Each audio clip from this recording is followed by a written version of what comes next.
गीता अध्ययन के सेशन में आप सभी का स्वागत, जहां हम भगवत गीता के चौथे अध्याय को राणा सर से समझने का प्रयास कर रहे हैं और रिवीजन की इस प्रक्रिया में हम आज श्लोक नंबर 33 पर पहुंच चुके हैं। आज के श्लोक विजय जी, जयगोपाल जी, हरदीप जी और रीटा जी द्वारा लिए जाएंगे।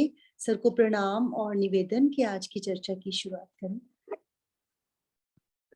ओम वसुदेव सुतं देवं कंस चाणूरमर्दनम परमानंदम कृष्णं वंदे जगद्गुरुम।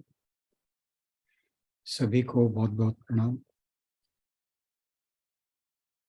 आज हम गीता जी के लास्ट के श्लोकों पर पहुंच चुके हैं, जहां हम चौथे श्लोक को रिवाइज कर रहे हैं, चौथे अध्याय को। हमने कल तक, पिछले सेशन तक 32वां श्लोक तक रिवाइज किया और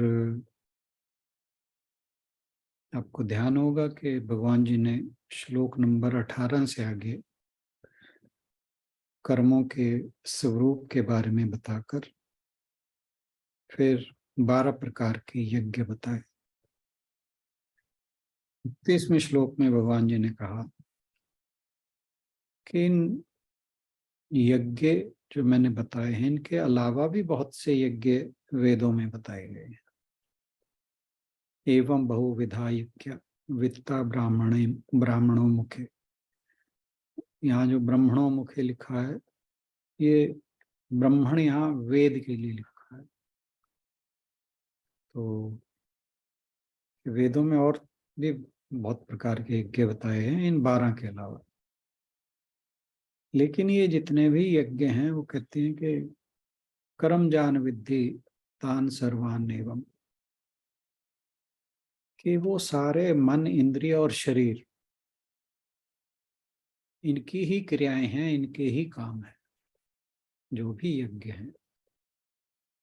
तो यानी वो मनुष्य के अनात्म भाव से जुड़े हैं, आत्म भाव से नहीं, क्योंकि मन, इंद्रियां और शरीर, ये जो मनुष्य का देहात्म भाव है उसके साथ जुड़े हुए हैं। तो भगवान जी कह रहे हैं कि ये मनुष्य को पता होना चाहिए। एवं ज्ञात्वा विमोक्षस्य, कि अगर उसे इन बातों को, इन यज्ञों को तुम तत्व से जान लेते हो, इनके बारे में तुम्हें ज्ञान है कि कौन सा यज्ञ किस लिए है, क्या उसका अभिप्राय है, क्यों करना या ना करना श्रेष्ठ है या श्रेयस्कर है। तो अगर उनको तत्व से जानकर उनका अनुष्ठान किया जाए तो कहा कि तो कर्म बंधन से मुक्त हो जाएगा। तो तत्व से जानने का मतलब क्या हुआ? ज्ञान।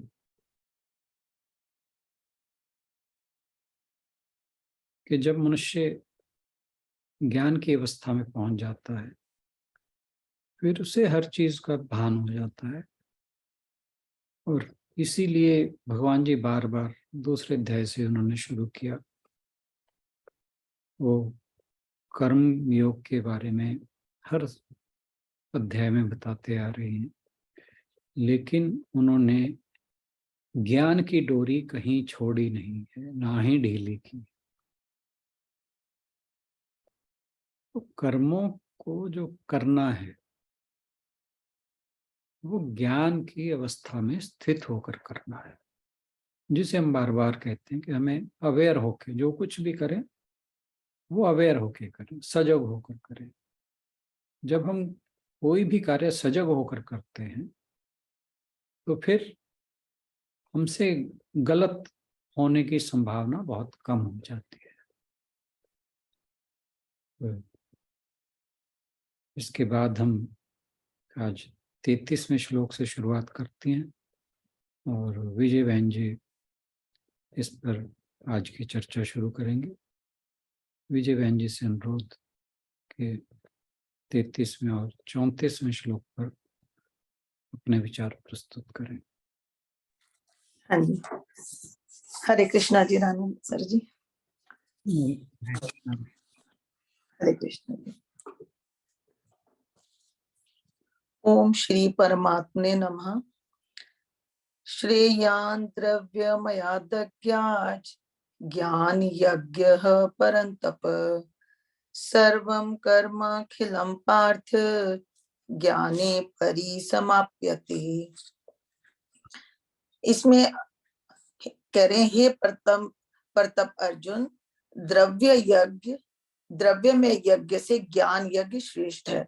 संपूर्ण कर्म और पदार्थ, ज्ञान मतलब तत्व ज्ञान में समापत लीन हो जाते हैं। जो जैसे पहले उन्होंने 12 यज्ञ द्रव्य यज्ञ है वो बताए थे, उन सब की अपेक्षा जो अब ये आगे कहे जाने वाला है वह ज्ञान यज्ञ श्रेष्ठ है। क्योंकि ज्ञान यज्ञ होने पर संपूर्ण कर्मों और पदार्थों से संबंध विच्छेद हो जाता है। द्रव्य यज्ञ यज्ञ में किया तथा पदार्थ की मुख्यता है और ज्ञान यज्ञ में विवेक विचार की प्रमुखता है। वो ये जैसे आपने अभी यही बताया कि हम जो भी काम करें सजग होके करें। अगर सजग होके करेंगे तो कोई भी काम मतलब भी गलत नहीं होगा, तो उसकी हम भी प्रेजेंस में हमें कोई भी काम करना चाहिए। तो ऐसी है जैसे सभी यज्ञ पापों का नाश करने वाले और कर्म बंधन से मुक्त करने वाले हैं, लेकिन जो श्रेष्ठता है वह द्रव्य यज्ञ की उपेक्षा ज्ञान यज्ञ में है। विवेक विचार द्वारा ही हम अपने अहम को भगवान में लगा देना ही ज्ञान यज्ञ है। जो यज्ञ रूपी है वो कर्म, हम जो भी यज्ञ रूपी कर्म करते हैं वो हमारे जो अंतःकरण के दोष हैं वो दूर हो जाते हैं। और जब हमारा मन निर्मल हो जाएगा, निर्मल मन में मतलब ज्ञान अपने आप प्रकट होता है। ज्ञान यज्ञ, जो ज्ञान यज्ञ वो कर्मजन्य नहीं है बल्कि विवेक विचार द्वारा है वो।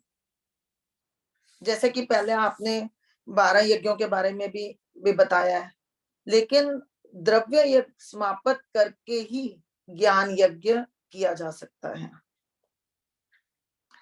जब तक हम अपने लिए कर्म करते रहेंगे तब तक उसका संबंध क्रियाओं में पदार्थों में बना रहेगा।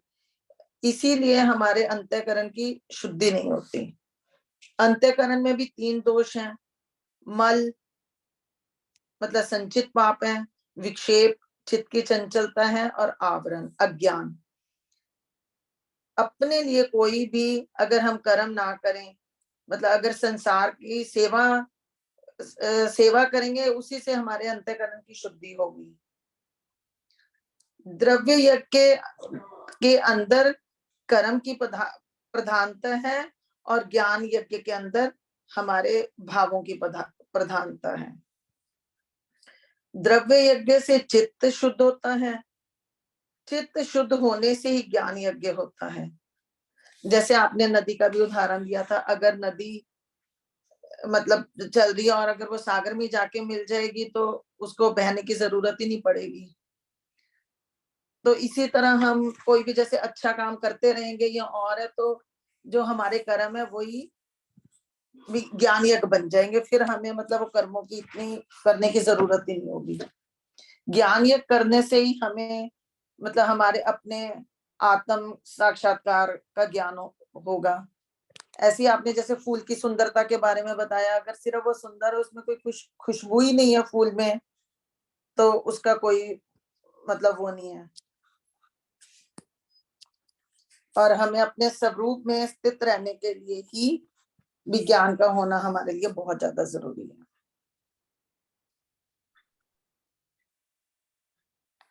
ये श्लोक का तो बस मैं इतना ही बोल सकती हूँ।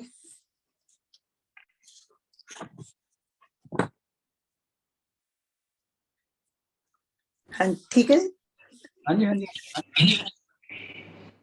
श्लोक नेक्स्ट जय श्री कृष्ण जी।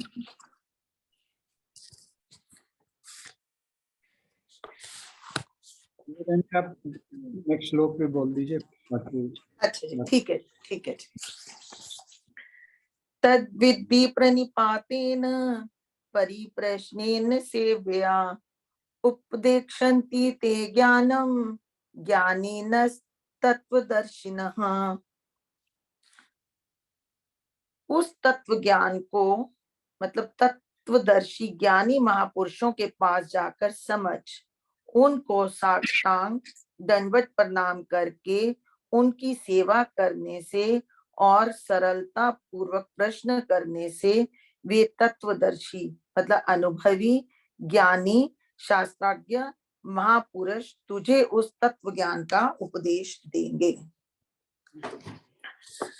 मतलब ये हमें अपने कर्म करते हुए ध्यान रखना चाहिए कि हमारे कर्म यज्ञ स्वरूप हो जाएं। ज्ञान यज्ञ करने से सारे ज्ञान समाप्त हो जाते हैं। हम अहंकार रखकर कभी भी ज्ञान प्राप्त नहीं कर सकते। हम जो भी कर्म करें भाव से करें। हमारे अंतःकरण निर्मल स्वच्छ होना चाहिए।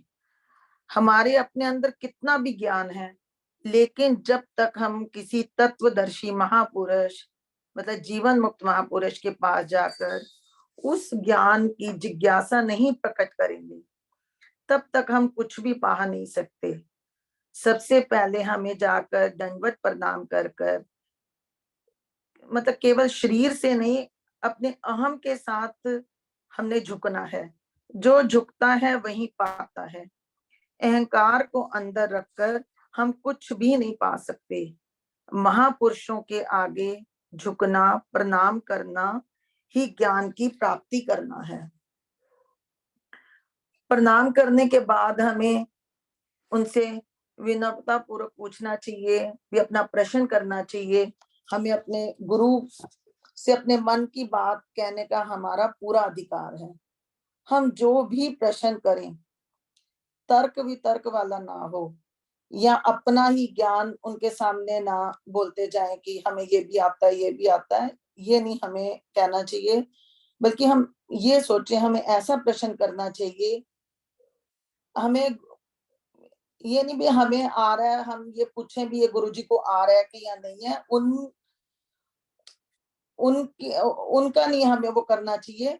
हमें ही उनसे ही पूछना चाहिए भी हमारे जो भी हमारे मन के जो भाव है या और है हमें नहीं पता, उनके सामने तो हमें बिल्कुल नतमस्तक होकर ही हमने ऐसे प्रश्न पूछने चाहिए।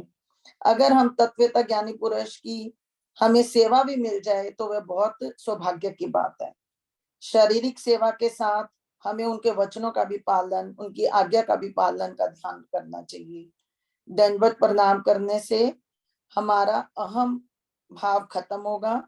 जो भी हम सरलता पूर्वक प्रश्न करेंगे उससे हमारे मन की स्थिति स्पष्ट हो जाएगी और वे महापुरुष उस ज्ञान का उपदेश अपने आप ही हमें दे देंगे। अगर हमें उनका आशीर्वाद प्राप्त हो गया या और तो उससे हमें सब कुछ ही मिल जाएगा।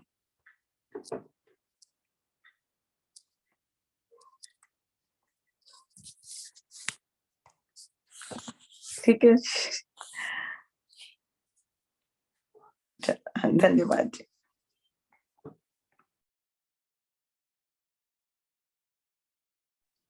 Sir, you are mute.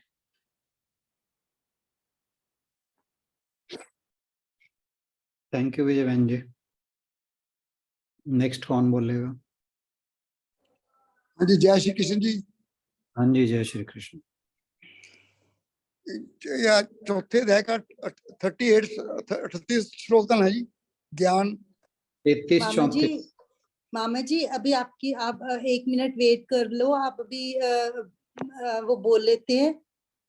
33-34 कर रहे हैं मामा जी। 33 और 34 है। हरदीप जी और रीटा जी बोल लें, उसके बाद फिर आप बोलना, ठीक है? हरदीप जी।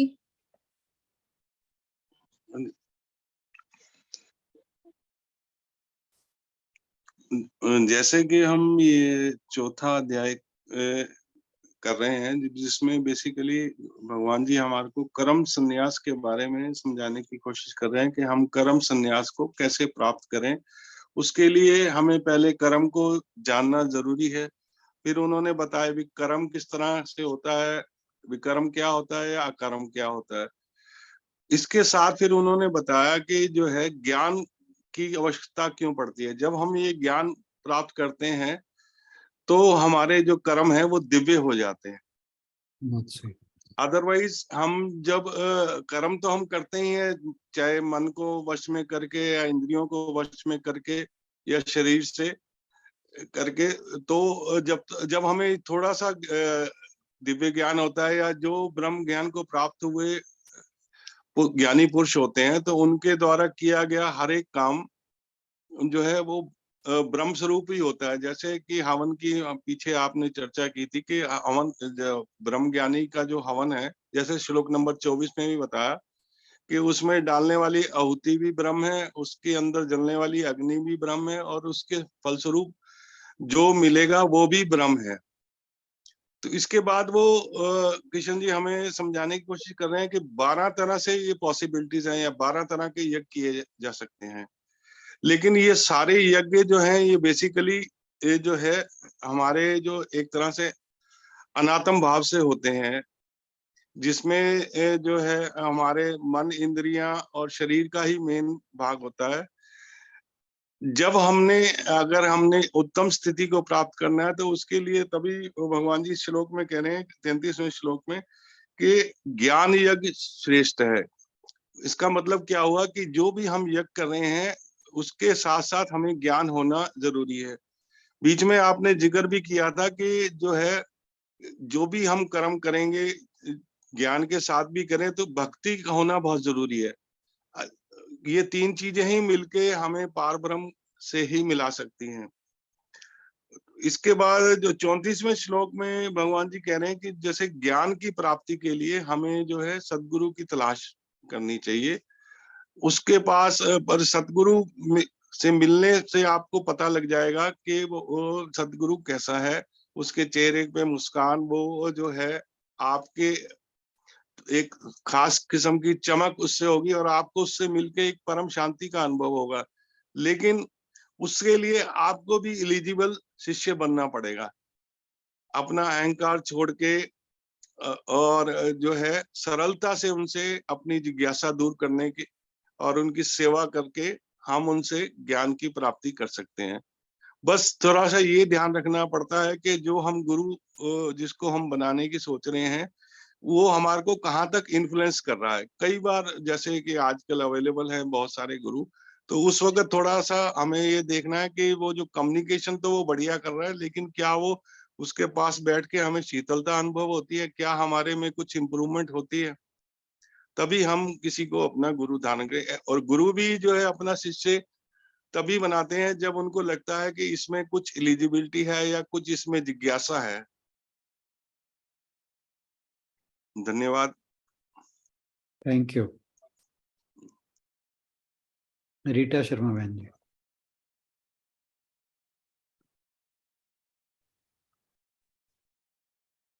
हाँ जी, हरिओम सर। हरिओम।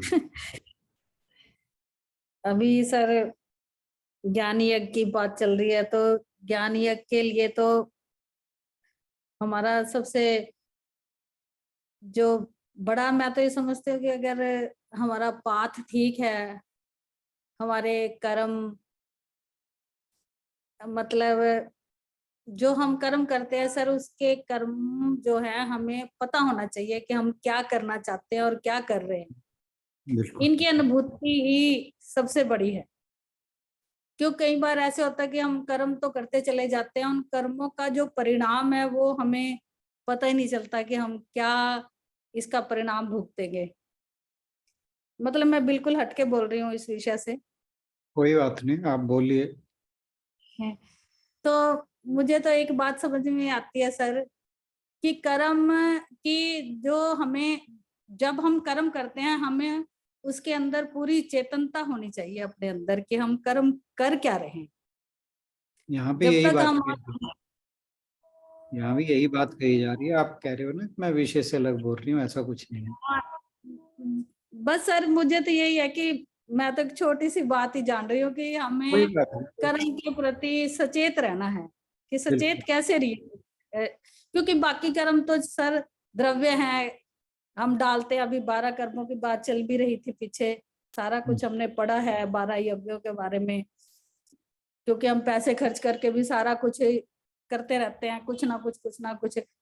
लेकिन जब हम कर्म करते हैं तो उस कर्म का हमें पूरा पूरा अनुभव जरूर होना चाहिए, और उस कर्म का जब हमें परिणाम का पता चलेगा कि हाँ हमें उसमें बस ये तो सर ये ठीक है कि हमें ये नहीं पता होता कि हम कर्म करके उसका परिणाम भुगतेंगे क्या, लेकिन अगर हम कर्म गलत करते हैं तो परिणाम तो हमें अपने आप ही अनुभव होने लग जाता है कि नहीं ये गलत हमारे से हो रहा है और इसका परिणाम भी गलत होगा ही। इसकी अनुभूति ही सबसे हमारा जो ज्ञान यज्ञ है, सबसे तो हमें इसमें ही चलना चाहिए। दूसरा गुरु की बात आती है। गुरु के पास सर हम जाते हैं, बहुत जाते ही हैं। अब अनेक तरह के गुरु हैं, टीवी में भी हम देखते रहते हैं, इधर भी जाते हैं, कहीं ना कहीं से जुड़ाव होता ही चला जाता है। वो हम आपसे भी ज्ञान प्राप्त कर रहे हैं, ऐसा नहीं है। ये भी बहुत बड़ा ज्ञान यज्ञ चल रहा है हमारा। और कितना हमें इसके सर आपको बताएं, जब से हमने इस गीता जी को हाथ में लिया है तब से हमें बहुत चीजें क्लियर हुई हैं कि हाँ हम तो मतलब कि करना क्या चाहते थे और कर क्या रहे थे। बिल्कुल। तो इसकी अनुभूति जो है वो हमें थोड़ी थोड़ी होती जा रही है, ऐसी बात नहीं है। कहीं ना कहीं हम बढ़ते भी जा रहे हैं और सचेत भी होते जा रहे हैं। तो धीरे धीरे प्रैक्टिस करते करते इंसान जब यज्ञ ज्ञान को प्राप्त होता है तो नेचुरली हमारे जो कर्म है वो कहीं ना कहीं निखरते चले जाते हैं। बिल्कुल। फिर हमें अपने आप ही अनुभूति होने लग जाती है कि नहीं भाई हम ठीक मार्ग पे हैं और हमारा मार्ग है वो ठीक चल रहा है। सर क्योंकि मैंने अभी सच बताऊं, मैंने अभी कुछ इसके बारे में प्रिपेयर नहीं किया ना मैंने देखा मैंने तो थोड़े से अपने विचार रखे। सुनीता बहन जी जरा आप म्यूट करना अपना। हाँ जी, लास्ट का नहीं सुना महात्मा। सर लास्ट में मेरा तो बस यही है कि गुरु स्वयं का है। मुझे तो ऐसा अनुभव होता है कि गुरु गोविंद सिंह जी ने भी लास्ट में यही कहा था कि इंसान जो है ना स्वयं का गुरु है। उसको खुद पता चल जाता है कि मेरी गलतियां कहाँ थी, मैं क्या था, मैं कहाँ हूँ, मैं कहाँ खड़ा हूँ।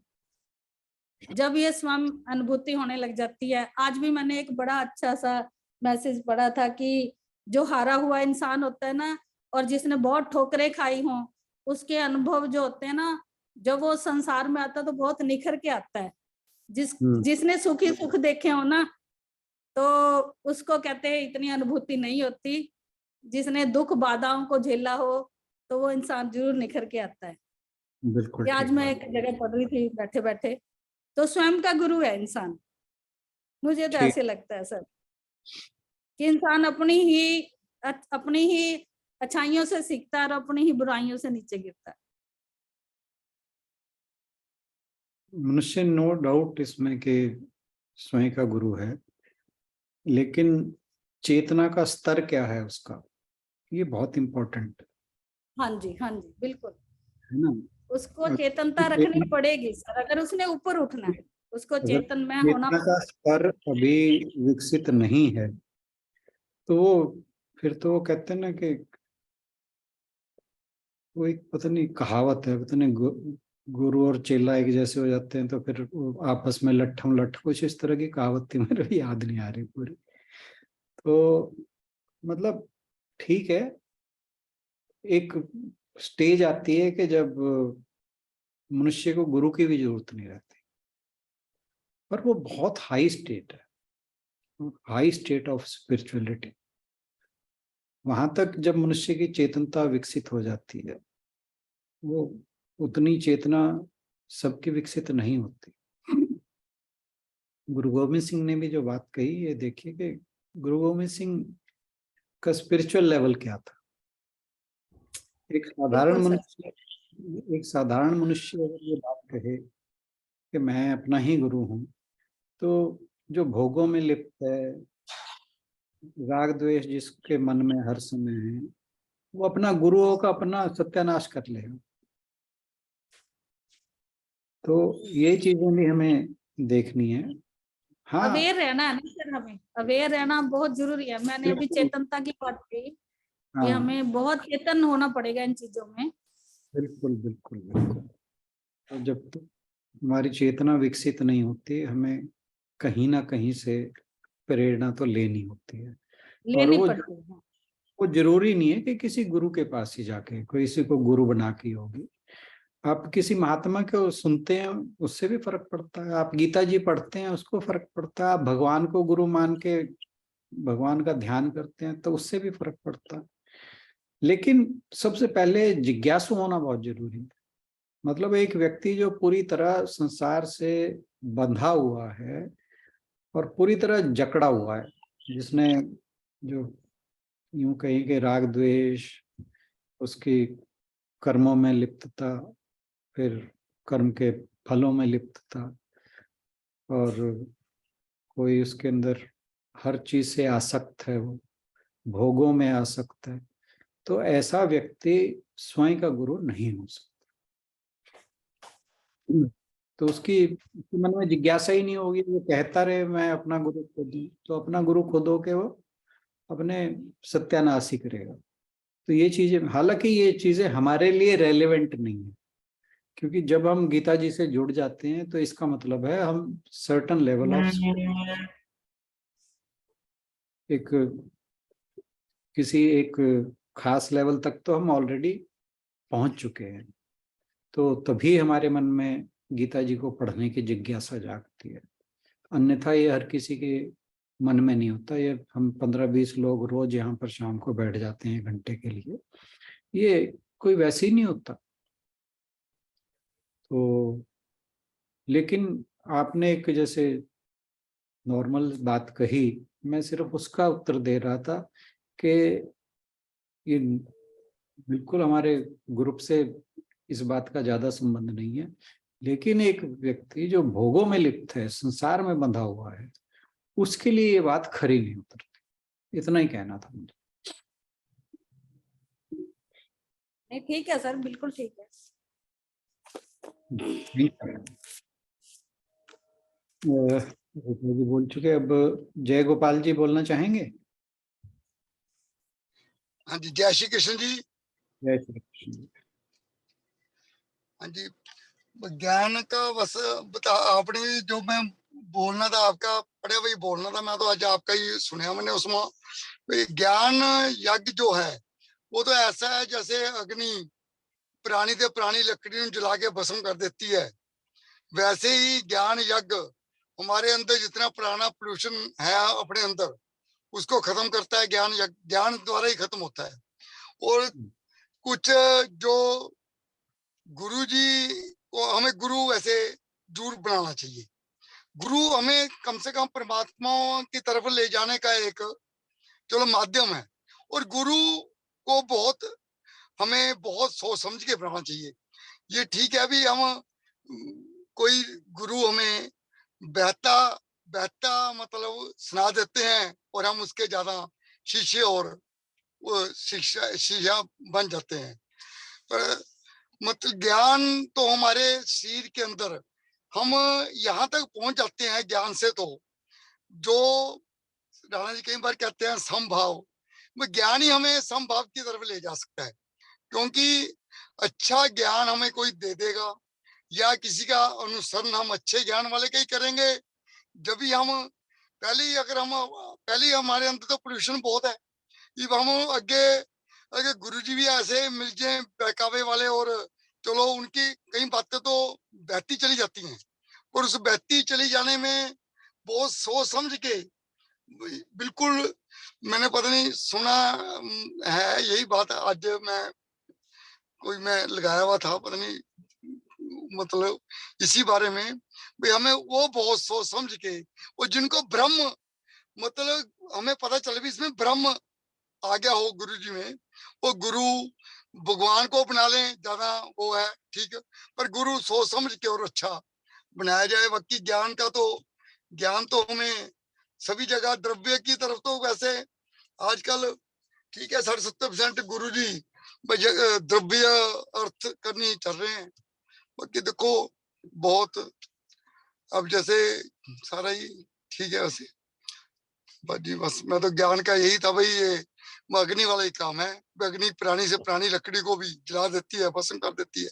ज्ञान भी हमें गंदे कर्मों को, पुराने गंदे कर्म जितने हमारे हैं, ये ज्ञान ही हमें उसको भस्म कर सकता है। अगर अच्छा ज्ञान हमें प्राप्त हो, अच्छे काम करें, अच्छा ज्ञान होगा तो अच्छे काम अपने भी होंगे।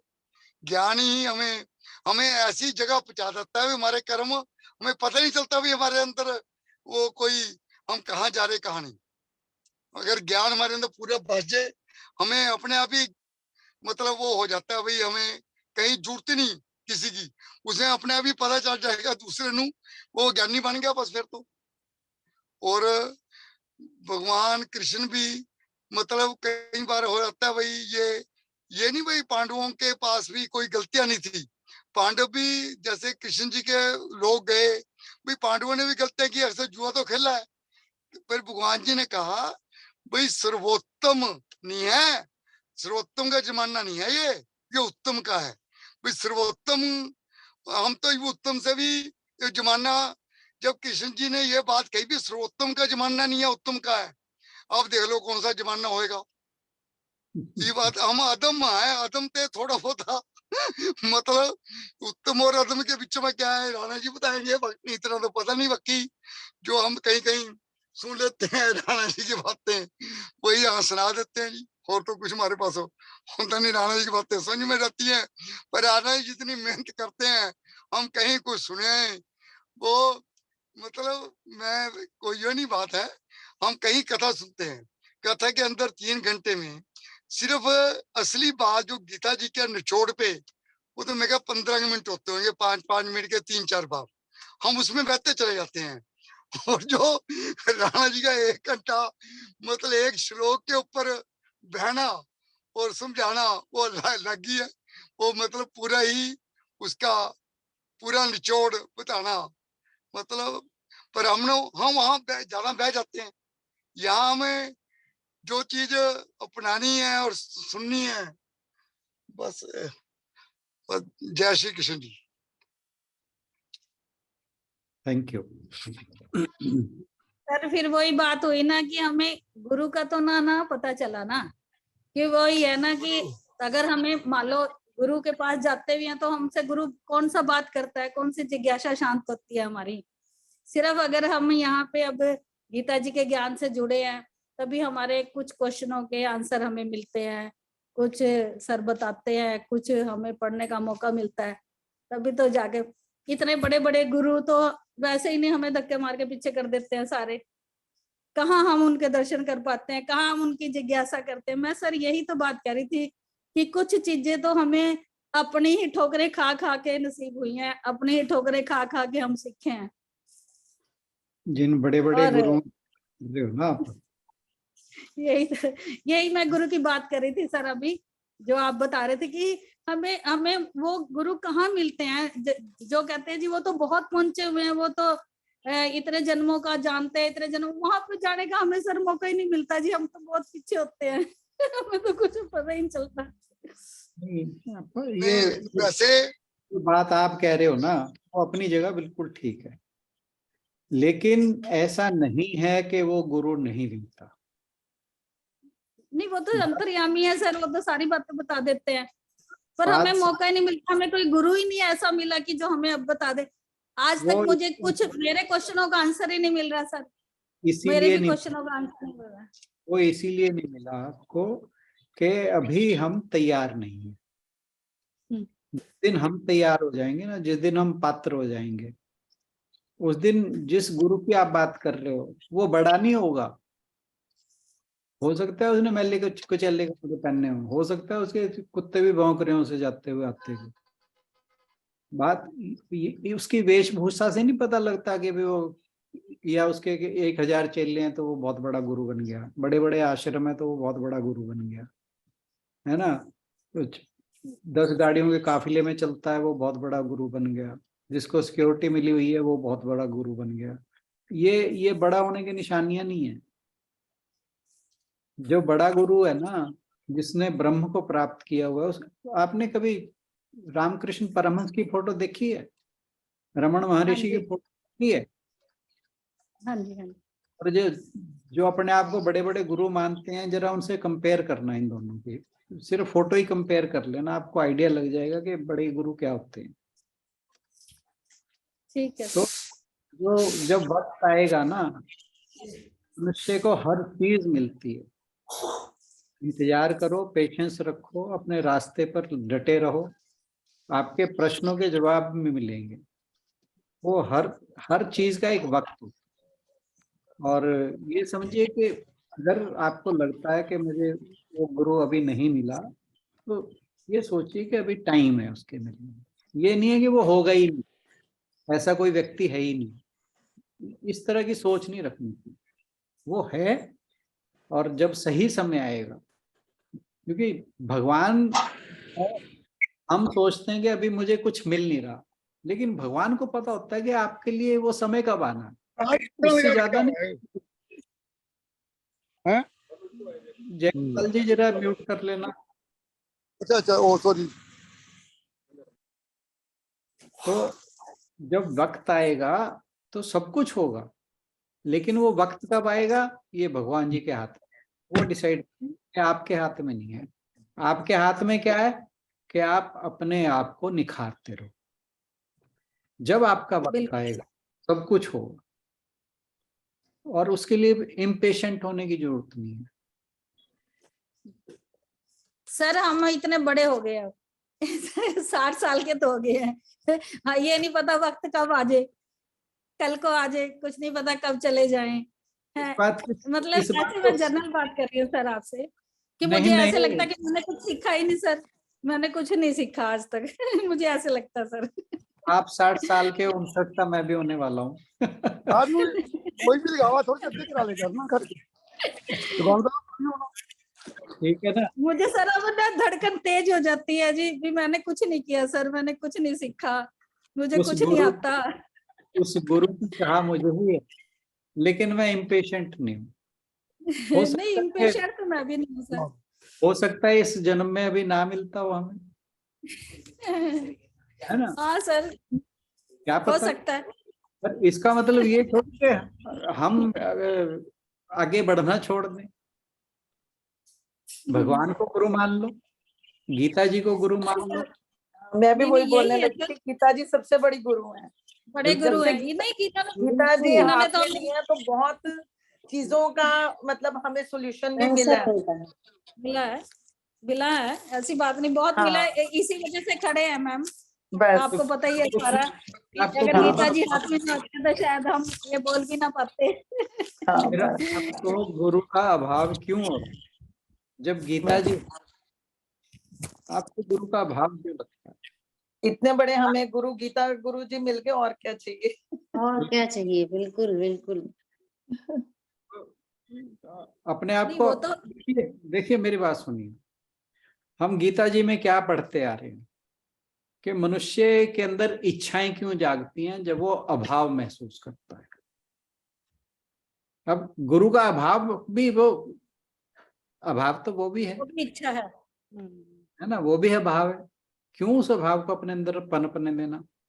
नहीं सर, आता नहीं, अब नहीं आता। जब मैं यही बात मैं कह रही हूँ कि जब से गीता जी को मैंने देखा, अब आपसे सुन रहे हैं, पढ़ रहे हैं, दीदी भी पढ़ाते हैं, उन्होंने भी, सर ने भी, सूद सर ने भी काफी हमें वो किया, गाइड किया।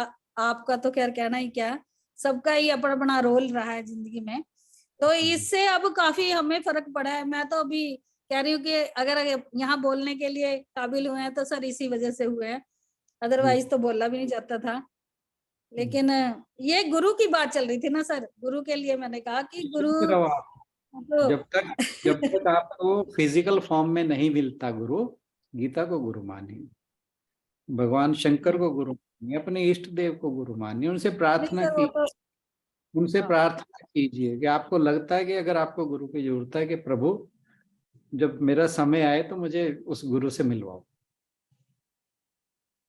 ठीक है, भगवान से ठीक प्रार्थना है। करो। आप परेशान क्यों होते हैं कि गुरु नहीं मिल रहा? नहीं नहीं नहीं नहीं सर, परेशान नहीं होते। खैर मैं तो बचपन से जब चौथी क्लास से थी तभी भोलेनाथ है हमारे हमारे में छत्र छाया है उनकी, बिल्कुल। ऐसा नहीं है, उनको ही मानना है, उनसे ही चल रहे हैं और आज तक यहाँ तक पहुंचे हैं सर, उनकी छत्र छाया में ही चलते रहे हैं। बिल्कुल। सुनीता बाकी तो सुनीता जी कुछ हाँ जी सर, मैं ये बताना चाह रही थी कि अभी मैं 1-2 दिन पहले ही कुछ पढ़ रही थी स्वामी रामकृष्ण परमहंस का। तो एक दिन ऐसे ही वो बैठे हुए थे, तो उनके पास एक कोई आया जिसने उनको कहा कि भाई मैं तुम्हारा गुरु हूँ। तो उन्होंने कहा कि भाई मैंने तो किसी को गुरु बनाया नहीं, ना मेरे को गुरु की जरूरत है, मेरे पास तो काली है और मेरे को तो काली ही, मतलब उससे ज्यादा मेरे को कोई नहीं चाहिए। तो जब वो उन्होंने बार बार उसको कहा कि नहीं, गुरु होना चाहिए, गुरु से ही ज्ञान मिलता है, गुरु से ही आगे जा सकते हो। तो परमहंस जी ने कहा कि नहीं, मुझे किसी गुरु की जरूरत नहीं है, मेरे पास काली है और मेरे को काली ही चाहिए। तो वो गुरु जी ने कहा कि मैं यही तो बताने आया हूँ कि तुम ही काली हो, मैं सिर्फ इतना ही बताने आया हूँ तुम्हें कि तुम ही काली हो। तो इसलिए मतलब परमहंस जी को भी था कि भाई काहे का कौन सा गुरु, क्या गुरु, मतलब हम सिर्फ श्रद्धा रखें और ठीक है। बहुत कुछ जैसे हम अभी तक भी छोड़ते आए हैं कि ठीक है, बहुत सारे काम हमारे नहीं होते तो हम छोड़ देते हैं कि जब टाइम आएगा आ जाएगा, हो जाएगा। वैसे ही शायद ये भी कि अगर होगा, मिलना होगा तो मिल जाएंगे, नहीं तो ठीक है। हम भी गीता जी हमारी गुरु और हम उनसे ही सीख रहे हैं, हम उन्हीं के बताए रास्ते पे आगे चलते रहें। इम्पेशंस तो बिल्कुल नहीं होनी चाहिए, क्योंकि एक चीज देखिए आप, ये बात यहाँ पे भी स्पृहा की बात आ गई है ना। और जब मन में इस तरह के भाव उठते हैं तो कहीं ना कहीं हम इम्पेशेंट हो जाते हैं, और मन में स्पृहा है, इम्पेशंस है, तो हो सकता है कि हम गलत चक्करों में फंस जाएं, बहुत चांसेस हैं। आप बार बार यही सोचोगे अगर कि मुझे गुरु नहीं मिला, गुरु नहीं मिला, गुरु होना बहुत जरूरी है, तो कई बार अब आजकल तो मार्केट में बहुत गुरु अवेलेबल हैं, तो आप हो सकता है किसी गलत के बंदे के पास जाके बाद में पछताने लगो। तो जब हमारे शास्त्र कह रहे हैं, गीता जी कह रही हैं कि जब मनुष्य, वो एक इंग्लिश में भी है वो कहावत कि when the student is ready teacher comes in. तो बात क्या है कि अगर हमें योग्य गुरु नहीं मिल रहा, गुरु तो बहुत अवेलेबल है, बात सारी गीता जी ने आपने पढ़ी लिया है, मेरे ख्याल छठे चैप्टर में थी ये बात कि किस प्रकार का गुरु होना चाहिए। अगर आपको वो गुण अभी किसी व्यक्ति में नहीं दिखाई दे रहे तो इसका मतलब ये है कि अभी समय है, अभी इंतजार कीजिए, उसके लिए इम्पेशेंट होने की जरूरत नहीं है। इम्पेशेंट होंगे तो हम गलत हाथों में जा सकते हैं, वक्त आएगा सब कुछ होगा। और ये तो भगवान जी की जिम्मेवारी है कि हम, अगर हम उनको याद रखते हैं, अपने हृदय में बसा कर रखते हैं, तो हमारे लिए हर चीज, जब वो कहते हैं कि हर मनुष्य का योग क्षेम मैं वहम करता हूँ, तो ये भी तो हमारा योग क्षेम है, वो वहन करेंगे, क्यों नहीं करेंगे। भगवान जी की जिम्मेवारी है, जब हम भगवान जी के रास्ते पर बताए हुए चल रहे हैं तो ये उनकी जिम्मेदारी है कि वो हमें जब योग्य गुरु के मिलने का समय होगा, वो यथा समय पर वो हमारे सामने वो गुरु भी प्रकट होगा। गीतांजलि बहन कुछ कहना चाह रही हैं। Hariom sir, Hariom everyone. Sir अभी मीटिंग में हम 20 लोग हैं, है ना? तो 20 लोग भी तो भगवान की कृपा के पात्र ही हैं कि हम ये बैठ के चर्चा कर रहे हैं। तो इससे बढ़िया क्या है ना? हम एक दूसरे से सीख रहे हैं, एलिवेट करते हैं एक दूसरे को रोज अपने प्रैक्टिकल एक्सपीरियंसेस शेयर करके। तो मुझे लगता है कहीं ना कहीं किसी हद तक तो इस ज्ञान के अधिकारी थे जो हम इस ग्रुप से जुड़े। मैं तो इसे बहुत पॉजिटिव मानती हूँ। बाकी ऑफ कोर्स हम चाहते हैं बहुत कुछ, लेकिन हमारी नीड क्या है वो तो हमारे पिता को ही पता है ना? तो वो समय आने पर सब दे ही देंगे। बिल्कुल बिल्कुल सही बात है। जी सर। और सर जो मैंने पहला, भी- हाँ जी मैम, बोलिए मैम। कोई बात नहीं, आप कह दीजिए पहले। नहीं नहीं, आप बोलिए, मैं सुन रही हूँ। तो लगता है आपने इसी श्लोक के कंटेस्ट में कुछ कॉन्टेक्स्ट में कुछ कहना है, क्योंकि मैं पहले वाले श्लोक की बात करने वाली थी। आप करिए पहले बात। नहीं नहीं, कोई नहीं, कंटिन्यू। Okay sir.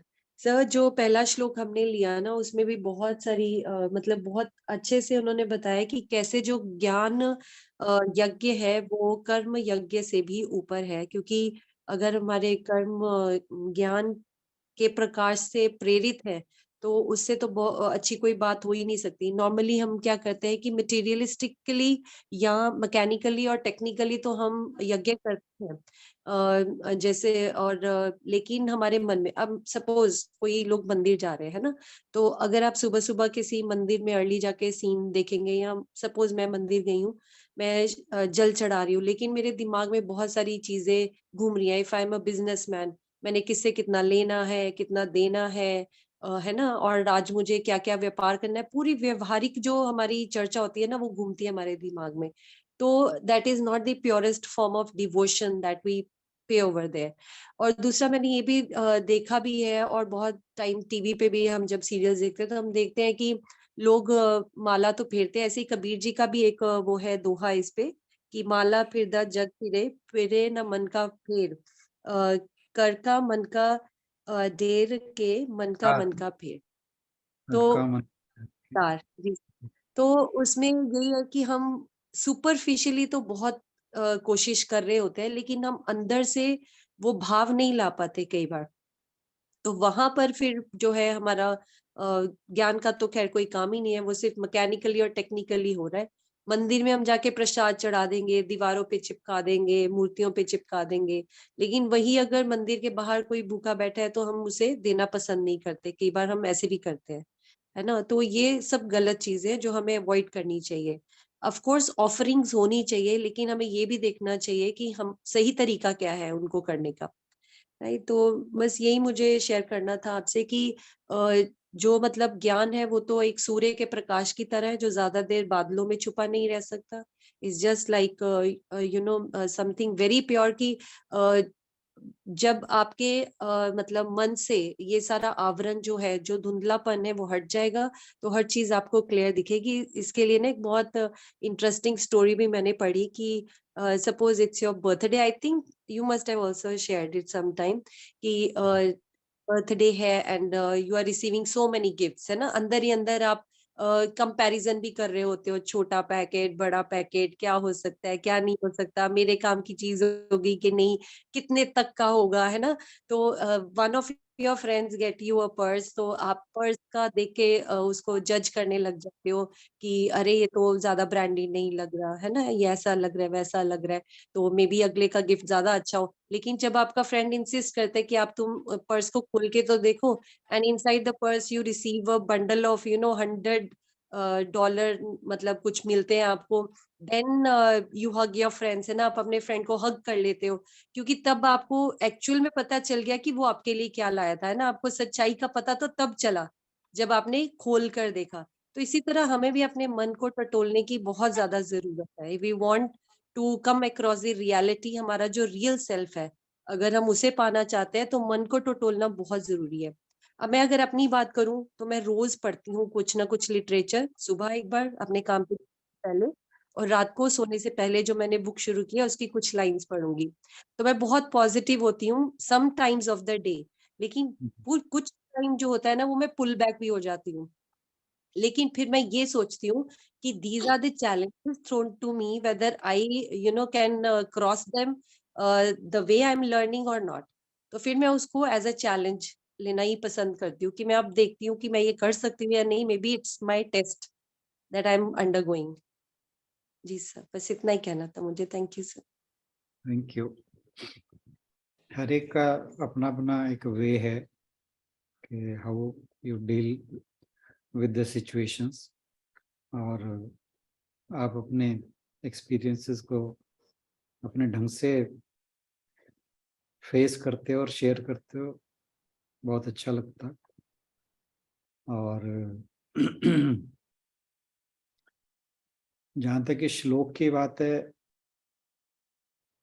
जो भगवान जी द्रव्यमय यज्ञ कह रहे हैं, द्रव्य, एक तो पहले द्रव्य यज्ञ की बात की थी। द्रव्यमय यज्ञ क्या मतलब है? जो मेटीरियलिस्टिक जितने भी हमारे कर्म हैं उन सब से ज्ञान यज्ञ ज्यादा है।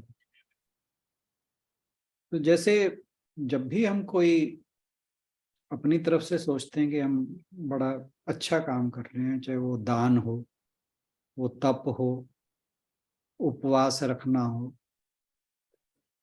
और योगा प्राणायाम हो, इस तरह के जितने भी कर्म हैं, अगर आप इनके डीप में जाकर देखेंगे तो सबके साथ देहात्म भाव जुड़ा हो। आप मान लीजिए किसी को धन देते हैं, तो धन का मतलब क्या हुआ? देने का मतलब कि मान लीजिए आपने किसी को 500 रुपए दिए, तो एक तो आप ये सोच के दे रहे हैं कि मैं इसे पैसा दे रहा हूं, इसकी हेल्प कर रहा हूं, तो धन के साथ आप आ सकते हैं।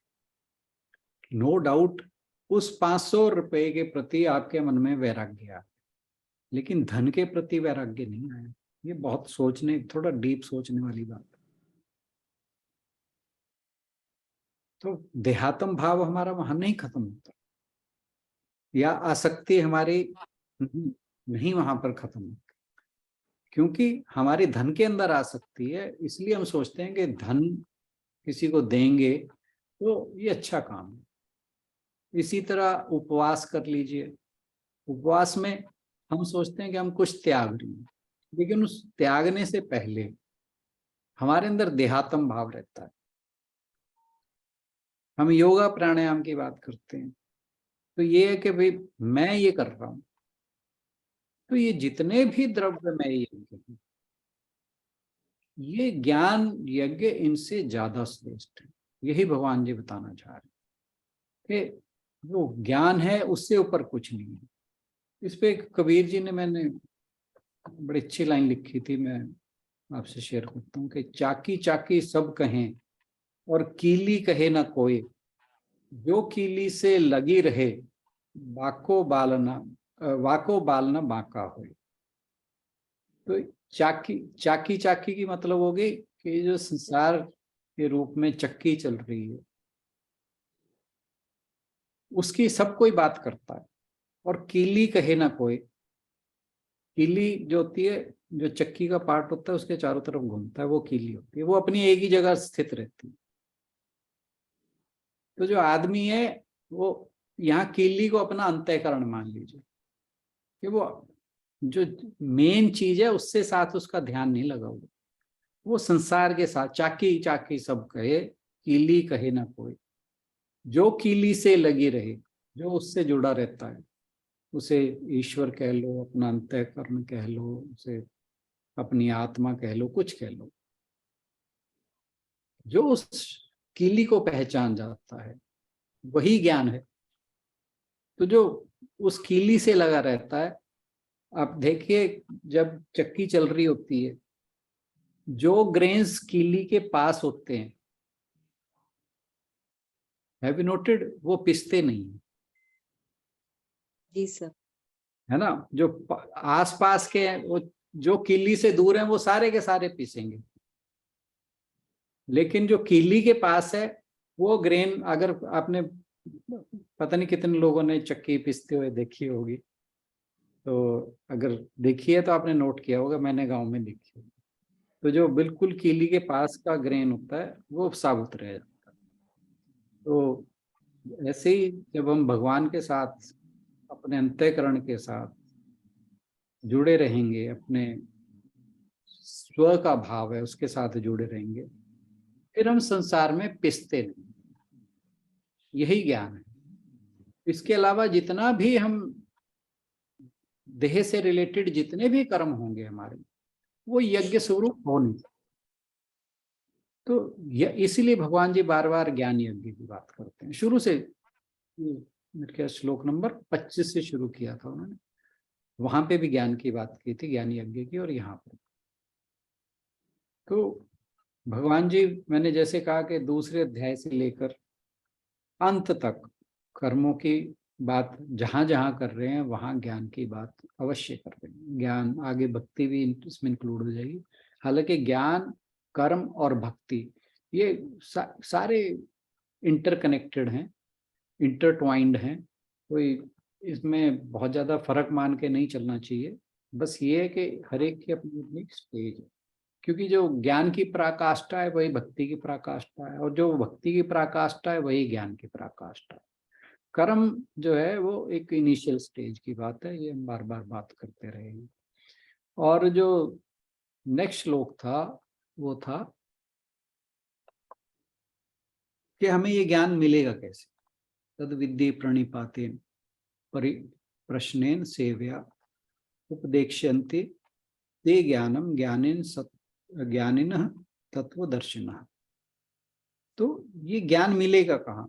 तो भगवान जी बता रहे हैं कि जो तत्वदर्शी ज्ञानी है, जिनके बारे में रीटा बहन जी कह रही है कि अभी नहीं मिला कोई बात नहीं, वो तत्वदर्शी अगर नहीं मिल रहा है तो गीता से तत्व सीखो, है ना। गीता जी भी तो भगवान श्री कृष्ण खुद बता रहे हैं तत्व की बातें सारी। हमें किसी को क्यों ढूंढने की जरूरत है? भगवान से बड़ा, उन्हें तो जगत गुरु कहा जाता है श्री कृष्ण। हम हर अपने जो स्टार्टिंग सेशन के स्टार्ट होता है उसमें बात करते हैं, कृष्णम वंदे जगत गुरु। हम भगवान कृष्ण को जगत गुरु मानकर उनकी वंदना करते हैं। इसीलिए तो फिर हम जब शुरुआती अपने सेशन की ये कहकर करते हैं कि जिन श्री कृष्ण के श्लोकों की हम बात कर रहे हैं उन्हें हम जगत गुरु कहते हैं, तो उन्हीं जगत गुरु मान लो। वो जो कह रहे हैं वो जगत गुरु के रूप में ही तो कह रहे हैं।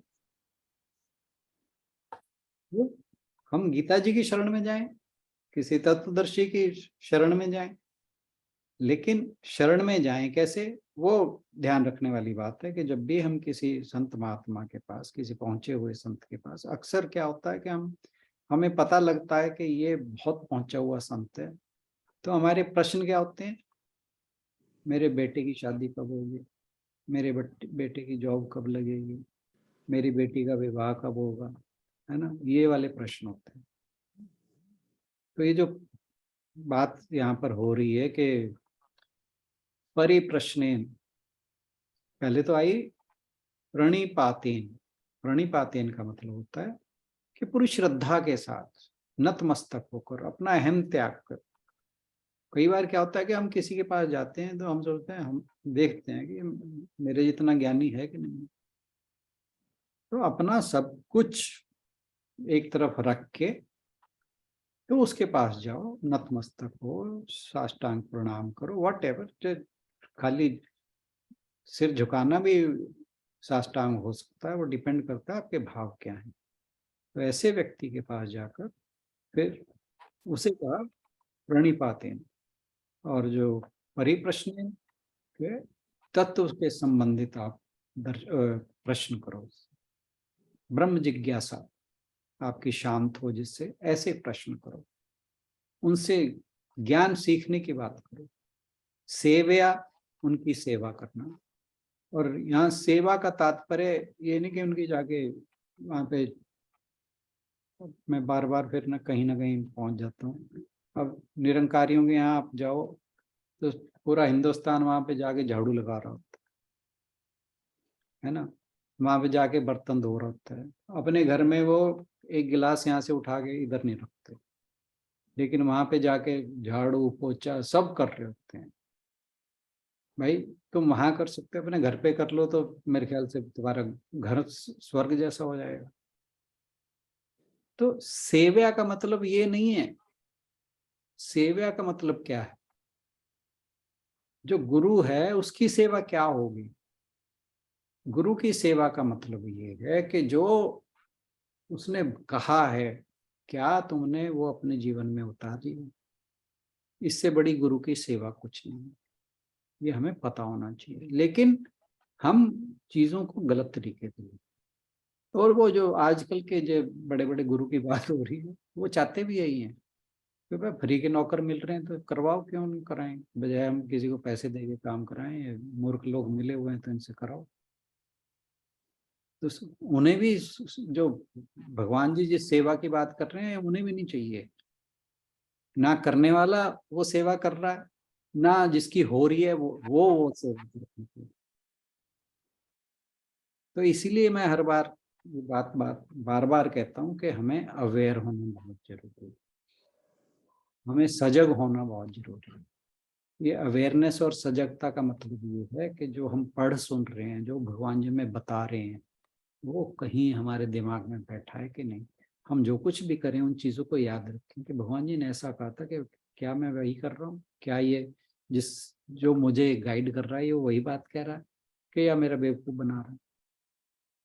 ये सजगता है। फिर क्या होगा कि आप कभी किसी गलत हाथ में नहीं पहुंचोगे।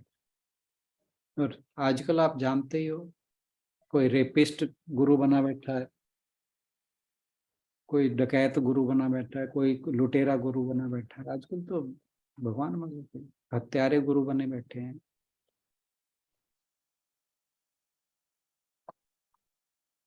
तो ज्ञान का मतलब यही है कि हम सजग हों, वी शुड बी अवेयर। जब हम गीता जी पढ़ रहे हैं, भगवान जी हमें सब कुछ बता रहे हैं, ऐसी कौन सी जिज्ञासा है जो वो शांत नहीं कर पा रहे हैं। और रही बात गुरु, तो जब समय आएगा जरूर मिलेगा, इसमें कोई दो राय नहीं।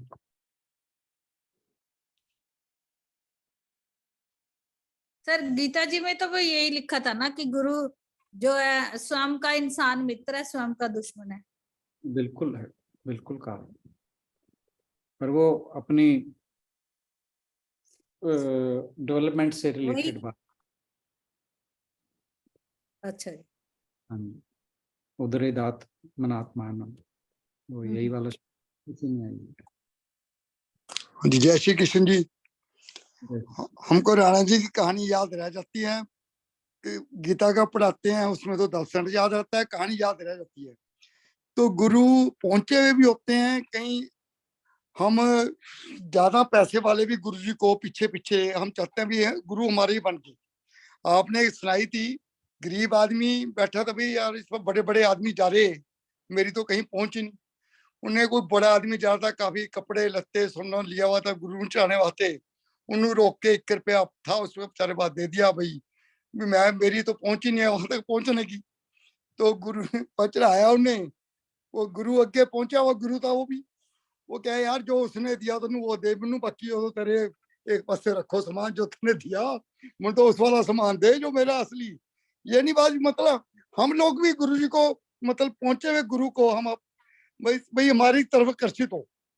ये कुछ ये नहीं भाई गुरु मत वो है तो हम, आप ही ने सुनाई भी है ये, आपकी सुनाई भी थी तो याद रह जाती है। मतलब पहुंचे हुए गुरुओं को भी हम इतना वो कर देते हैं भाई, मेरी तरफ मतलब धन वालों की बात कर रहा हूँ कि कृष्ण जी थे वो तो सुदामा पर दौड़े पीछे पीछे, भाई वो कहाँ थे, वो तो जमाने ही नहीं खत्म हो गया। तो जमाने ही देखो, ये कृष्ण जी मालिक मतलब राजा थे, और राजा एक बेचारा भिखारी बाप दौड़ के उसके पैर धो रहा है, ये मतलब जमाना आना तो बड़ा मुश्किल है। तो ये तो हम भी किसी गुरु में जाएंगे, उसके देखेंगे भी आश्रम अच्छा है, बहुत बढ़िया रहे वहाँ, बाथरूम अच्छे हैं, चल वो बहुत बढ़िया है। मतलब ऐसा है ना, फिर हम भी नहीं, वो कोई भी है जाके उससे ललायित होके ही उसी को गुरु बनाना चाहते हैं। तो सारे हम बीच में ही हैं जी, ये कोई हम उनसे अलग तो नहीं है। ये सोचा है कि क्यों? बस सोचे सारे एक दूसरे के नहीं देख के लग रहे जी। जैसे आपने कहा था ताले, आपने कह दिया किल्ली की चाबी, यूं तो किल्ली बटुए में और उसमें जी जो लोकर है वो किल्ली नहीं रही जो आप कह रहे, दाने लवे लवे वाले वो सबूत रह गए। ये तो हर एक के लो बस बटुआ और चाबी और यो, बस ये तो वही है जी। ये तो सर्वोपरि वही है। ये तो थाना थोड़ा बहुत सुन के दूसरे तरफ करने लग जाए बस, नहीं तो ये बस सोने सत श्री अकाल। चलिए ये सर, ये बातें इसलिए हो रही हैं कि जो आप कह रहे हैं ना कि सेठ जी बहुत अपना पूरा एक मान लीजिए कि अपना बैलगाड़ी सामान की भर के गुरु जी के लिए लेके जा रहे हैं। वो क्यों लेके जा रहे हैं? क्योंकि उनका लेवल क्या है ये देखो ना, वो सेठ का लेवल ही यही है। तो अगर हम देखते हैं कि बड़े बड़े आश्रम हैं, बड़े अच्छे अच्छे वहाँ पे लॉन्स हैं और बहुत 5 स्टार फैसिलिटी अवेलेबल है, तो उसका मतलब क्या है कि हमारा लेवल ही वही है कि अभी हम संसार से इतने ज्यादा चिपके हुए हैं। तो बात वही है कि जब हम तैयार होंगे ना उस ब्रह्मवेता को पाने के लिए, तभी वो ब्रह्मवेता आएगा। नहीं तो फिर हमें ये डबल श्री सदगुरु फलाने ढिकड़े ये सारे, तब तक तो हम इन्हीं के चक्रों में घूमते रहेंगे। फिर तो 5 स्टार गुरुओं के चक्कर में रहेंगे जब तक हम संसार में फंसे हुए। सर जैसे आप कई बार बोलते हो कि डॉट डॉट डॉट मिलाते जाओ तो अपने आप आकृति बन के सामने आ जाएगी। तो मुझे लगता है कि हम ऐसे भी नहीं कह सकते। आज हमारी वो अवस्था है कि हमें लग रहा है कि हमें कुछ जानना है, लेकिन आज से कई साल पहले शायद हमारी वो अवस्था नहीं थी, है ना? तो हम ऐसे भी ब्लेम नहीं कर सकते सभी कोई हमें कोई घर से तो पकड़ने के लिए नहीं आता है ना। हम खुद से, हमारी जैसी अवस्था होती है, कभी हमें वो भजन वैसे उस तरह की चीजें आकर्षित करती थी तो हम तब वहां पे जाते थे। तो ये हमारे ऊपर डिपेंड है ना कि हम वहां पे जाके 3 घंटे लगाएं या 2 घंटे लगाएं या 1 घंटा लगाएं। वो तो हमें हमें अपना टाइम तो खुद से हमें देखना पड़ेगा ना। तो वहां जाकर अगर हम सिर्फ कोई एक आधी चीज जो वो इतना बखान कर रहे हैं उसमें से कोई तो काम की चीज होती होगी, अगर हम वो काम की ये चीज सिर्फ पकड़ के ले आते हैं तो कहीं ना कहीं तो उन चीजों ने ही हमें यहाँ तक पहुंचाया है ना। मैं तो ऐसे नहीं कह मान सकती। हाँ, वो अपना अपना सबका है कि आप हर एक के पास जाके गुरु नहीं आप धारण कर सकते, वो आपको उसके लिए टाइम देना चाहिए। लेकिन अगर किसी से अच्छी बात सीखी है या कोई संत संत भी तो बहुत है ना, ये तो नहीं कह सकते कि पूरे विश्व में केवल एक ही गुरु होगा। उनका तो सम्मान करना ही चाहिए सर। बिल्कुल बिल्कुल बिल्कुल, इसमें इसमें आई एम विद यू। तो ये तो अच्छी, और उस इस बारे में आपको याद रखना चाहिए दत्तात्रेय भगवान जी क्या कहते हैं। वो कहते हैं कि मेरे 24 गुरु हैं। वो कुत्ते को भी गुरु मानते हैं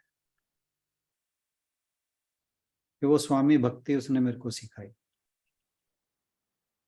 तो मैं ये तो बात ही नहीं कह रहा मैं। और रही बात दूसरी कि हम जाते तो हम ही हैं, लेकिन फिर मैं इसको क्रिटिकली इसके बोलना चाहूंगा कि आजकल एडवर्टीजमेंट का दौर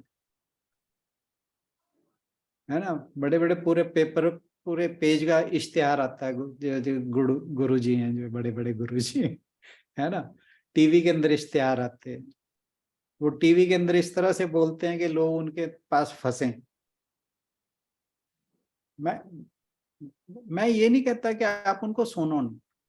जो तत्व की बात कोई बोल रहा है उसे सुनो समझो, लेकिन be aware all the time. Aware रहना बहुत जरूरी है कि वो आपको चिकनी चुपड़ी बातें बोल के फंसाना चाह रहे हैं, कि वो चाह रहे हैं कि आपका उद्धार हो, आपका कल्याण हो। 5 स्टार गुरुज हैं, ये आपके कल्याण के लिए नहीं बैठे, ये अपने कल्याण के लिए बैठे। जो संत महात्मा होते हैं वो आपके कल्याण के बारे में सोचते हैं। तो देखना तो ये आपको है, वो हमारा स्वयं का लेवल है जो हम किस और आकर्षित होते हैं, वो उस चीज पे डिपेंड करता है। मैं बहुत बार क्रिटिकल हो जाता हूँ, but don't take my words in some other way. मेरा मतलब यही होता है कि हम कहीं गलत जगह ना फंस जाए, क्योंकि गुरु बनाना ना तो इतना इजी है, और ना ही ऐसा है कि भी हम किसी को भी गुरु बना के बैठ जाएं। गुरु तो भगवान जी ने हमें एक डूज एंड डोंट्स की लिस्ट दी हुई है 6 चैप्टर के अंदर। कौन व्यक्ति है जो तुम्हें देखना चाहिए उसके अंदर ये गुण है कि नहीं। एंड 90% से 99% वुड फेल दैट। सर आजकल तो गुरु भी मोस्टली कमर्शियल हो गए हैं, अपनी दुकानें ऐसी खोल नहीं रखी है। तो इसीलिए 5 स्टार का मैंने हाँ। अब किसी को कहो तो हम उसमें से पॉजिटिव कोई एक बात तो पॉजिटिव होती होगी ना, मुझे तो यही सिर्फ लगता है। वो तो मान लो कि किसी में भी होती है, वो तो किसी में भी होती है पॉजिटिव। तो आप ये देखोगे जब रावण की डेथ हुई है, रावण को हम हर साल बैठ के फूकते हैं, चाहे हम कैसे भी हों, पर रावण को फूकने बहुत भाग भाग के जाते हैं, उसको जलता देखने के लिए भी हम भीड़ लगाते हैं, ठीक है। पर जब रावण की मृत्यु हुई, भगवान राम ने लक्ष्मण को भेजा कि जाओ उससे तत्व ज्ञान सीख। तो वो बात नहीं है। आपको ज्ञान की बात तो कहीं से भी मिल सकती है, पर भगवान राम ने लक्ष्मण को ये नहीं कहा था कि रावण को अपना गुरु बना ले। तो उसका मतलब यही है कि आपको ज्ञान जहां से भी मिले लो, लेकिन सिर्फ ज्ञान ही लो। पर अगर गुरु बनाने की बात आती है तो आपको 20 बार सोचना चाहिए कि ये व्यक्ति मेरा गुरु बनने लायक है कि नहीं है, क्या ये मुझे भवसागर से पार ले जाएगा कि नहीं। 99% की तो गुरु देखते ही है कि आपके पास पैसा कितना है। ये जो 5 स्टार गुरु है, देखा है कभी किसी गरीब के यहाँ गया हुआ? बड़े बड़े जितने सेठ आदमी है, नेता आदमी है, बड़े बड़े कॉर्पोरेट वाले हैं, उनके यहाँ जाते हैं। किसी गरीब की झोपड़ी में जाते हुए देख लेना। भगवान कृष्ण तो सुदामा के साथ गले मिल गए थे, जाकर अपना महल छोड़ के भागे थे। तो देखने की बहुत चीजें हैं। बट सर मैं तो वे में रहती हूँ कि जैसे चलो अभी भी हम गए थे सत्संग जो चल रहा था यहाँ पे गीता का, तो मैं इसमें में लेती हूँ जैसे बहुत सारे यंग बच्चे वहां पे भी आए हुए थे। तो मेरे को सिर्फ ये उसमें पॉजिटिव दिखाई देता है कि एटलीस्ट अब उनके लिए क्लब्स भी हैं या उनके लिए मूवीज भी हैं, सभी कुछ है ना। अगर वो वहां पे जाने की बजाय वहां पे आ रहे हैं, चाहे वो किसी भाव से आ रहे हैं, तो कहीं ना कुछ सीड तो डल रहा होगा ना उनके अंदर। नहीं तो एज पेरेंट्स आपके आशु फिर वही यात्रा वाली बात शुरू हो जाती है, संस्कारों वाली बात शुरू हो जाती है। यहाँ पे देखे तो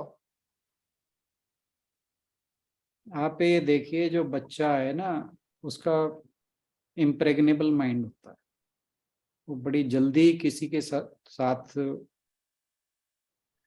अट्रैक्ट हो जाता है, उसके साथ अटैच हो जाता है। तो एज पेरेंट्स ये आपको भी देखना है। कई बार मैं बहुत से बच्चों को ऐसे को जानता हूँ जो यंग एज में ऐसे लोगों के साथ जुड़े। मैं किसी को क्रिटिसाइज नहीं कर रहा, जहां की आप बात कर रहे हो मुझे नहीं पता आप कहाँ की बात कर रहे हो। मैं किसी की क्रिटिसिज्म की बात नहीं कर रहा। मैं हर बार सिर्फ एक ही बात कहता हूँ कि यू शुड बी अवेयर। आपको सजग रहना है, आपके बच्चों को भी सजग रहने की जरूरत है। वो अगर उनका मैंने कहा ना इम्प्रेग्नेबल माइंड है, कि हो सकता है कि वो ये जो 5 स्टार हैं बच्चे ज्यादा अट्रैक्ट होते हैं ऐसे लोगों पे, लेडीज बहुत ज्यादा जाती हैं। आप ये देखिए राम रहीम के यहाँ, सतपाल के यहाँ, आसाराम के यहाँ सबसे ज्यादा एक्सप्लॉयटेशन वहाँ लेडीज की हुई है, छोटे छोटे बच्चों की हुई है। अब वो बच्चे वहां पे जो गए थे वो इस काम के लिए थोड़ी गए थे, वो तो सुनने तो अच्छी बातें ही गए थे, but they were allured for wrong reasons. You never know what is in the mind of the person, वो कह क्या रहा है और हो क्या रहा है। The only thing is, ठीक है वो अच्छी बातें जो भी बोल रहे हैं आप उन्हें अपनाओ, अपने जीवन में उतारो, लेकिन फंसना नहीं। उसके लिए आपको अवेयरनेस की जरूरत है। उसके लिए अपने शास्त्रों को पकड़ो, उनका सहारा लो। वो क्या कहते हैं कि ऐसे बंदे को किसको पकड़ना है, हमें किसकी उंगली पकड़नी है, ये अवेयरनेस।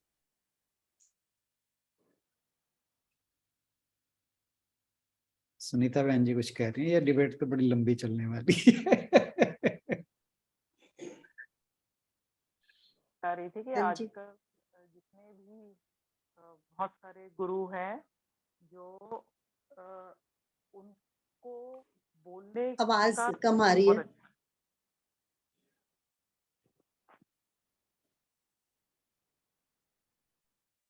उनका बोलने का स्टाइल बहुत अच्छा है।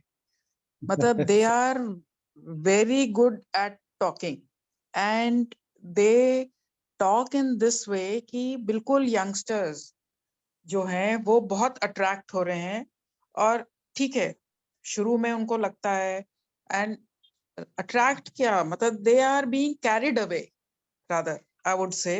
और बहुत बहुत लोगों को देखा मैंने, और मतलब एटलीस्ट 4-5 तो मैंने देखे जो मतलब मेरे को बहुत तकलीफ हुई। नॉट दैट कि हो सकता है मैं ये सोच रही थी उस टाइम कि भाई इसको प्रॉपर समझ नहीं है। समझ इसलिए नहीं है कि इस वक्त उसको ये लग रहा है, but may be over another few years he would realise कि मैं गलत जगह आ गया।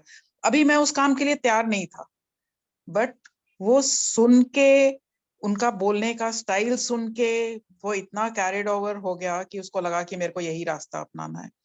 तो इस तरह भी आजकल मतलब जो सो कॉल्ड मोटिवेशनल स्पीकर्स आ गए हैं ना, तो ये लोग भी आई थिंक ठीक नहीं है।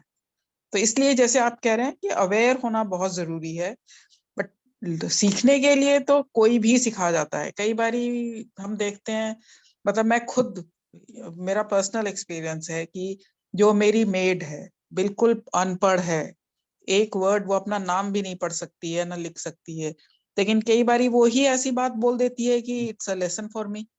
मतलब मैंने उससे भी सीख लिया कि हाँ, मतलब ये बहुत सही बात बताई इसने। तो ऐसा नहीं है, सीखने के लिए तो हम किसी से भी सीख सकते हैं, वो हमारे पास रास्ता हमेशा ही खुला है, और हमें वो रास्ता खुला रखना चाहिए सो दैट हम जहां से भी जो भी शिक्षा ले सकते हैं हम लें। एंड जिसको हम कहते हैं ना कि बहुत ही गलत इंसान है, उसमें भी एक चीज तो जरूरी अच्छी होती है। कोई भी 100% खराब नहीं होता है, कोई भी 100% अच्छा नहीं होता है। तो यू कैन ऑलवेज लर्न, हर एक से सीखने की संभावना होती है। बट हाँ, जैसे आप कह रहे हो बार बार कि we have to be aware, बिल्कुल ठीक बात है। We don't get carried away. बहुत सी चीजें तो मैं अपने एक्सपीरियंस से बोलता हूँ। मैं जब यंग था तो सबसे पहली बार जब मैंने आसाराम जी को सुना तो I got carried away, frankly telling, कि भाई ये तो बहुत पहुंचे हुए संत हैं। पर बात वही है कि जो रूट्स थी वो हमारी ठीक जगह जुड़ी हुई थी, तो पता जल्दी लग जाता।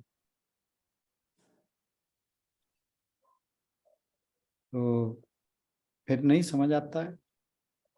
और उसकी वजह क्या है कि गीता के साथ जोड़ना, भगवत गीता जी के साथ जब आप जुड़ते हो, मेरे तो जीवन जो है वो पूरा ट्रांसफॉर्म उसके बाद ही हुआ। जो मैं ये बातें शेयर करता हूँ आपसे, ये ज़्यादातर वो हैं जो मेरी पर्सनल एक्सपीरियंस की बातें हैं, और शेयर भी मैं इसलिए करता हूँ कि जैसे मैं कैरिड अवे हुआ हूँ कि और ना कोई हो। हाँ, कुछ अंदर था जो गलत होने नहीं दे रहा था, लेकिन स्वभाव तो मनुष्य का एक जैसा ही है ना सबका। तो इसलिए मैं बार बार कहता हूँ कि इम्पेशेंट होने की जरूरत नहीं है। जब समय आएगा जिसे हम ढूंढ रहे हैं वो आएगा, वो अभी आएगा, अगले जन्म में आएगा, कब आएगा कोई बात नहीं। हमें इस चीज की क्यों चिंता है कि इस जन्म में ही सब कुछ होना चाहिए? मुझे नहीं ऐसा। नहीं, मैं अदरवाइज बात कर रहा हूँ। देखिए, बस अच्छा ग्रुप रहना चाहिए और भगवान जी हमेशा साथ रहें। जैसे अभी इतने अच्छे उसमें बैठे हैं तो और क्या चाहिए हमें। उन्होंने जब जो देना होगा दे देंगे। बस बस बस। तो इसी अब रूप में भगवान जी हमारे साथ हैं, इस ग्रुप के रूप में। बिल्कुल बिल्कुल क्योंकि ठीक। हमें अपनी प्रॉब्लम के सॉल्यूशन जहाँ मिल जाए वो ये भगवान जी के थ्रू ही मिल रहे हैं। इसका मतलब वो किसी ना किसी के थ्रू दे रहे हैं हमको। बिल्कुल सही बात कही आपने, बिल्कुल सही बात। और रही बात कि अगर हम सिर्फ सेकंड चैप्टर की बात करें तो हमारा मरना जन्मना है क्या? कुछ भी तो नहीं है। हम मरते जन्मते हैं कहाँ? तो शरीर है, आया गया। अगर हम इस चीज के लिए भी अवेयर रहें तो होता है जो होते रहे। नहीं मिल रहा इस बार, नहीं ना से मिलेगा तब भी अच्छी बात है, नहीं मिलेगा तब भी अच्छी बात है। हम कहीं जा थोड़ी रहे हैं, तो वहीं रहे, है ना। जब ये जाएगा तो ये शरीर जाएगा। इतना तो हमें पता होना चाहिए अब आज की डेट में कि ये शरीर मैं नहीं हूँ। तो एंजॉय द जर्नी। यस, है ना। हम डेस्टिनेशन पे क्यों अटक रहे हैं कि हमें इन चीजों के बारे में सोचने की जरूरत नहीं, लगे रहो बस भगवान जी के। ये तो हमारा सौभाग्य है कि हम रोज 1 घंटा बैठ के ऐसी बातें कर सर मैं लेते यही कह रही थी कि हमें 24 घंटे में 1.25 घंटा तो मोक्ष मिल ही रहा है। सही बात है, और डेली बेसिस पे। डेली वही कह रही हूँ, 24 घंटे में 1.25 घंटा तो मिल ही रहा है। आप ये देखिए, हम इस 1 घंटे के अंदर हमारे साथ कुछ नहीं होता संसार का, हमारे लिए संसार एग्जिस्ट नहीं करता, और इससे बड़ी क्या बात होती। हाँ, इतना टाइम तो भगवत भाव में रहते ही हैं। ये हमारे सारे शास्त्र क्या कह रहे हैं कि जब तुम्हारी ये स्थिति हो जाएगी कि संसार तुम्हारे लिए नहीं है तो तुम उस आनंद की अवस्था में पहुंच जाते हो। तो हम तो 1.25 घंटा तो इस स्थिति में रोज ही रह रहे हैं।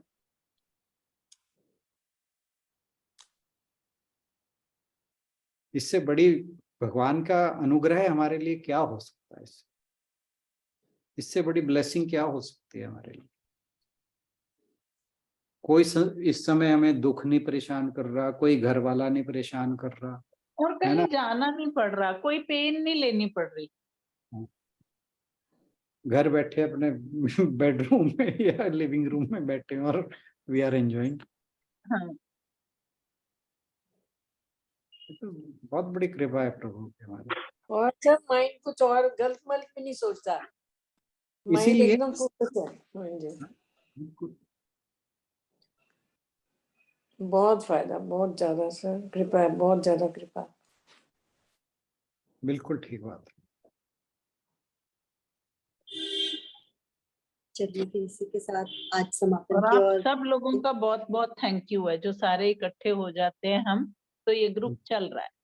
बिल्कुल सही बात। सबका थैंक यू। बट आपका भी सर बहुत पता है, मुझे लगता है कि हमें वही बात है कि अपना सही काम करते रहना चाहिए और ज्यादा सोचना नहीं चाहिए। जैसे मैं बार बार कहती हूँ कि जब के सर के पास स्टार्ट करना था तो मेरे को कितनी बार वो बात याद आती है। अंजू दीदी कहते आशु तू हमें छोड़ ना देना, तू कहीं और मत मतलब उन्हें ऐसा लग रहा था कि बस ये चीज बंद हो जाएगी। लेकिन अब उसके थ्रू भी कितने लोगों को जैसे के सर ने जोड़ा, तो वो भी कोई अच्छा ही हुआ ना, वो कोई गलत तो नहीं हुआ। मतलब अपने उस ग्रुप पे जैसे दीदी पढ़ा रहे हैं, यहाँ पे तो हम कर ही रहे हैं, तो ठीक है। जो जो करवाना होगा भगवान जी अपने आप करवा लेंगे। मतलब हमारा एम अच्छा होना चाहिए, हमारा एम गलत नहीं होना चाहिए, बस मुझे तो ये लगता है ना। नहीं और एक बच के तो रहना ही है, जो आपने कहा है कि हाँ ठीक है कि गलत नहीं है, और जल्दी से गुरु भी नहीं। ठीक है, मैं भी बहुत कई जनों के पास, जैसे विश्वास जी से मेडिटेशन के लिए भी, क्योंकि स्कूल में थे तो वो भी सीखा उनसे हमने। आर्ट ऑफ लिविंग में गए तो वहां से सुदर्शन क्रिया सीखी, पर ये नहीं है कि जहाँ पे गए वहां का नाम ले लिया, ऐसा कभी नहीं है। हाँ ठीक है, जो सीखने को मिला वो सीख लिया थोड़ा। नहीं, वो तो भाई वो मैं कहता ही हूँ, इस बात को तो कोई बात ही नहीं है कि सीखने को तो कहीं पे भी अच्छी बात मिले तो बुराई क्या है। मैं तो इसीलिए, इससे बड़ी एग्जाम्पल ही नहीं हो सकती। भगवान राम ने लक्ष्मण जी को कहा था कि रावण से सीख के आओ, और इससे बड़ी क्या एग्जाम्पल हो सकती है। उस रावण को जिसे हम हर साल जलाने जाते हैं, उसके पास भगवान जी ने कहा था कि भी जा तो उनसे सीख के आओ। एक्चुअल में सर सारे लोग ना, वही बात है, आपकी बात बिल्कुल ठीक है कि हम सिर्फ नाम ले लेते हैं, और फिर हम सिर्फ अपने काम करवाने के लिए हम सोचते हैं कि ये गुरुजी का नाम ले लिए तो हमारे सारे काम ऐसे हो जाएंगे। वो वाला भाव गलत है कि अगर आप किसी के पास कुछ लर्न कर रहे हो किसी से, तो उसमें कोई बुराई नहीं है। ये तो इस श्लोक में ही आ गई बात। ये आज वाला जो श्लोक है, क्या कहा, परिप्रश्नेन, तो ये तो भगवान जी कह ही रहे हैं यहाँ पे।